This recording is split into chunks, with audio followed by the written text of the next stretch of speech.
Fatima, 13 Oktober 1917. Ada apakah? Saudara-saudari, Perang Dunia Pertama meletus antara tahun 1914 sampai 1918. Paus Benediktus ke-15 bersama gereja berdoa mohon berakhirnya perang diganti perdamaian dunia. Dunia lagi menjauh dari Tuhan dan dari persaudaraan semesta. Akhir tahun 1800, filsuf Jerman Friedrich Nietzsche berkata, Tuhan telah mati. Tahun 1917, Portugal juga terlibat dalam perang di bagian besar dunia. Lebih dari 220.000 warga sipil Portugis tewas selama perang, belum lagi korban kelaparan, kemiskinan, dan kerusakan kehidupan. Tahun 1910 telah berdiri Republik Portugis pertama dengan sebuah konstitusi liberal yang berusaha untuk menekan agama dari kehidupan publik. Gereja-gereja dan sekolah-sekolah Katolik disita, pakaian imam dilarang di depan umum, lonceng gereja dan perayaan keagamaan dilarang. Hampir 2.000 imam biarawan-biarawati dibunuh oleh kelompok-kelompok anti gereja. Bukan kebetulan, pada 13 Mei 1917, Bunda Maria menampakkan diri di Fatima, antara lain menjanjikan perdamaian. 13 Oktober 1917, di akhir rentetan penampakan Maria, terjadilah mujizat matahari menari yang dahsyat disaksikan 3 anak gembala bersama 70.000 orang. Maria menyampaikan pesannya antara lain, bangunlah kapel di Cova da Iria, minta agar Rusia dikonsekrasikan pada hatinya, agar orang-orang terus berdoa rosario, dan agar orang-orang memperbaiki hidup mereka dan bertobat. Rangkaian penampakan Maria di Fatima. Persiapan penampakan. Pada musim semi tahun 1916, 3 anak penggembala domba di padang melihat malaikat. Dalam wujud pemuda yang rupawan dan gagah, ia berkata, "Jangan takut, aku adalah malaikat damai." Lalu mengajak mereka berdoa. Ia menampakkan diri lagi di musim panas dengan ajakan berdoa dan berkurban demi perdamaian. Sekali lagi dia datang di musim gugur sambil memegang hosti kudus di atas piala, dan hosti kudus itu meneteskan darah ke dalam piala. Malaikat itu lalu meletakkan hosti dan piala di udara, lalu ia bersujud menyembah dan berdoa. Kemudian ia bangkit berdiri mengambilnya dan memberikannya kepada ketiga anak itu sambil berkata, "Ambillah, makanlah, dan minumlah tubuh dan darah Yesus Kristus yang sangat dianiaya oleh orang-orang yang tidak tahu berterima kasih. Lakukanlah pemulihan atas kejahatan mereka dan hiburlah Allahmu." Penampakan pertama. 13 Mei 1917, Jacinta, Francesco, dan Lucia, nama ketiga anak, tengah menjaga ternaknya merumput di daerah Cova da Iria, artinya Teluk Damai. Saat langit lagi cerah-cerahnya, mereka melihat cahaya kilat berkali-kali. Dan ketika mereka mengangkat kepala menatap ke langit, mereka melihat seorang wanita berpakaian putih, lebih terang dari matahari, serba bercahaya, jernih putih bersih, bersinar berkilau. Katanya sambil tersenyum, "Jangan takut, aku tidak akan menyakiti kamu. Aku datang dari surga." Ia minta mereka datang setiap tanggal 13 selama 6 bulan. Ia minta mereka juga berani berkurban dan menanggung derita demi pengampunan dosa. Rahmat Tuhan akan menjadi kekuatan dan penghiburan kamu. Berdoalah rosario setiap hari demi perdamaian dunia dan berakhirnya peperangan. Ketika penduduk-penduduk mendengar tentang hal ini, anak-anak itu justru semakin dihina dan direndahkan. Penampakan kedua. 13 Juni, sekitar 50 orang mengintai dan memperhatikan dengan saksama ketiga anak tersebut di Cova da Iria. Kilatan cahaya muncul, disusul penampakan sang bunda. Saya ingin kamu datang bulan depan lagi. Berdoalah rosario setiap hari. Dan ketahuilah, Jacinta dan Francesco akan lebih cepat pergi ke surga bersamaku. Tetapi Lucia harus tinggal di dunia, memberi kesaksian tentang hatiku. Lucia melihat hati Yesus di tangan Maria, dikelilingi mahkota duri, dan ia sadar betapa hati Tuhan sungguh terluka, tersakiti. Penampakan ketiga, 13 Juli, ketiga anak itu melihat Bunda Maria di atas pohon ek. Maria menyuruh mereka datang lagi setiap bulan dan berkata, teruslah berdoa rosario setiap hari untuk menghormati Bunda Maria, rosario, untuk memperoleh perdamaian bagi dunia dan berakhirnya perang, karena hanya Dia yang dapat menolongmu. Sang Bunda berjanji akan memberitahu mereka siapa dirinya dan melakukan mujizat agar semua orang percaya. Ia berpesan, korbankanlah diri kalian untuk orang-orang berdosa dan ucapkanlah berkali-kali khususnya ketika kalian melakukan pengorbanan. Oh Yesus, ini adalah karena cinta kepadamu untuk pertobatan orang-orang berdosa dan sebagai sili atas dosa-dosa yang dilakukan terhadap hati Maria yang tidak bernoda. Maria membuka tangannya dan sinar cahaya membuat mereka melihat neraka yang sangat mengerikan, penuh iblis dan jiwa-jiwa yang malang. Sang Bunda berpesan, lihatlah neraka dan kemalangan para pendosa. Berdevosilah pada hati Maria yang tak bernoda, agar banyak jiwa diselamatkan dan perang akan berakhir. Aku minta agar Rusia dipersembahkan dan dikonsekrasikan pada hatiku. Aku minta kamu sambutlah komuni kudus pada hari Sabtu pertama dalam bulan untuk pemulihan dosa-dosa. Rusia akan bertobat dan damai akan segera datang. Selanjutnya nampak seorang malaikat dengan pedang bernyala mengeluarkan api seolah mau membakar dunia. Tetapi api itu padam seketika ketika bersentuhan dengan kemegahan yang dipancarkan Bunda penuh damai dan kasih, dan malaikat itu berseru, tobat, tobat, tobat. Bunda Maria meminta, ucapkanlah doa ini setelah kamu mengucapkan setiap kali satu misteri rosario. Ya Yesus yang baik, ampunilah dosa-dosa kami, selamatkanlah kami dari api neraka, dan hantarlah jiwa-jiwa ke dalam surga, terutama yang sangat membutuhkan kerahiman-Mu. Penampakan keempat. Sayang sekali, derita mulai menimpa anak-anak ini. Menjelang tanggal 13 Agustus, kisah penampakan telah meluas di segala kalangan, membuat anak-anak ini dicurigai dan dituduh bermacam-macam hal. Mereka diculik pada pagi hari tanggal 13 oleh wali kota Villanova de Querem. Mereka diinterogasi, diminta untuk mengatakan bahwa penampakan tersebut adalah kebohongan. Kendati diancam akan dibunuh, mereka menolak untuk menuruti atau membocorkan rahasia tersebut dengan mengatakan bahwa mereka lebih baik mati daripada berbohong. Akhirnya, ia membebaskan mereka pada tanggal 15 Agustus. Sore hari tanggal 19 Agustus, Bunda Maria menampakkan diri di Van Hindhos, dekat Fatima. Ia meminta mereka untuk terus berdoa setiap hari, doa rosario, dan sekali lagi menjanjikan mujizat pada bulan Oktober.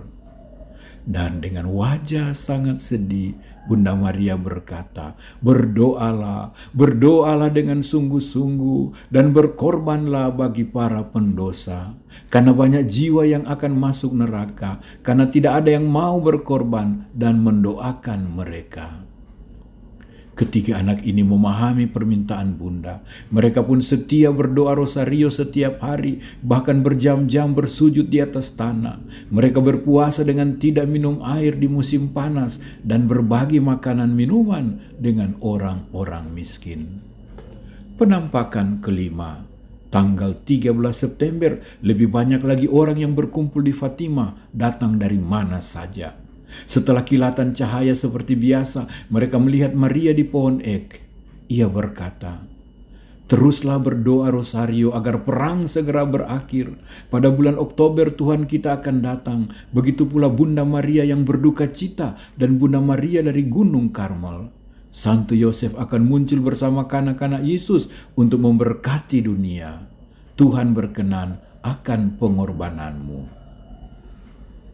Keajaiban matahari, mujizat 13 Oktober 1917.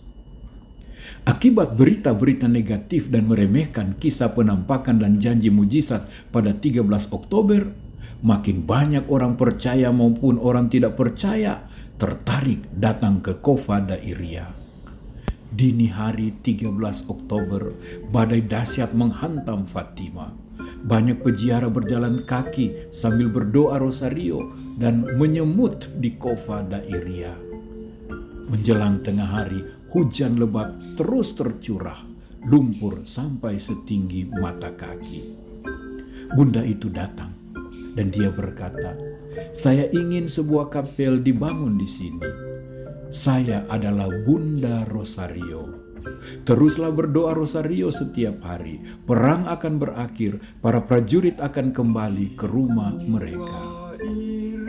Lucia mengajukan beberapa permintaan untuk penyembuhan, pertobatan, dan lain-lain. Dan Maria menjawab, ada yang iya, ada juga yang tidak. Mereka harus memperbaiki hidup mereka dan minta pengampunan atas dosa-dosa mereka. Bunda Maria lalu nampak sangat sedih dan berkata, jangan lagi menyakiti Tuhan Allah kita. Maria lalu membuka tangannya dan terpancarlah sinar nan terang. Sambil menghilang, cahaya itu bersatu dengan matahari. Nampaklah di langit Santo Yosef bersama kanak-kanak Yesus. Kemudian Yesus nampak bersama Maria, Bunda duka cita, dan terakhir Maria dari Gunung Karmel. Kemudian mujizat matahari menari pun mulai. Lihatlah matahari itu, teriak Lucia.